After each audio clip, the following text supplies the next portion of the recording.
Like, share and subscribe. Saripodhaa Sanivaaram ఈ movie గురించి ఒక్క ముక్కలో చెప్పాలంటే సినిమా మాత్రం అదిరిపోయింది భయ. బ్యాక్గ్రౌండ్ మ్యూజిక్ లేకపోతే ఈ సినిమాకి ప్రాణమే లేదని చెప్పొచ్చు. బ్యాక్గ్రౌండ్ మ్యూజిక్ మాత్రం విచ్చవడేసాడని చెప్పొచ్చు మ్యూజిక్ డైరెక్టరు.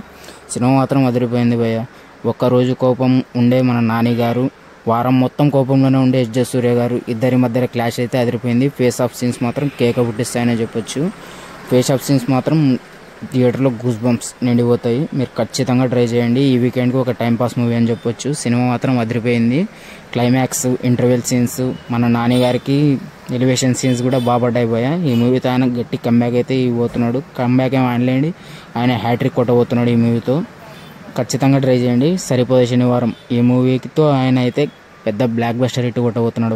ఇదైతే పక్కా. సూర్య గారి యాక్టింగ్కి ఎలా ఉంటుందో మన సపరేట్ ఫ్యాన్ బేసే ఉంటుంది. ఆయన ఉండే తిక్కకి ఈ క్యారెక్టర్ పర్ఫెక్ట్ అని చెప్పొచ్చు. ఆయన కోసమే రాశారా అన్నట్టు ఉంది ఈ క్యారెక్టరు. ఆయన పోటీగా మన నాని గారు కూడా ఇచ్చి పడేసాడు భయ్య. న్యాచురల్ స్టార్ అక్కడ. ఆయన యాక్టింగ్, ఈయన యాక్టింగ్ ప్యూర్ గూస్ బంప్స్ అని చెప్పొచ్చు. వీళ్ళిద్దరు ఫేస్ ఆఫ్ మాత్రం అదిరిపోయాయి. సినిమా చాలా బాగుంది భయ్య. ఖచ్చితంగా థియేటర్లో చేయాల్సిన మూవీ ఇది. ఖచ్చితంగా థియేటర్లో చూడండి. నాని గారికి పెద్ద బ్లాక్ బస్టర్ హిట్ అయితే పడింది భయ్య.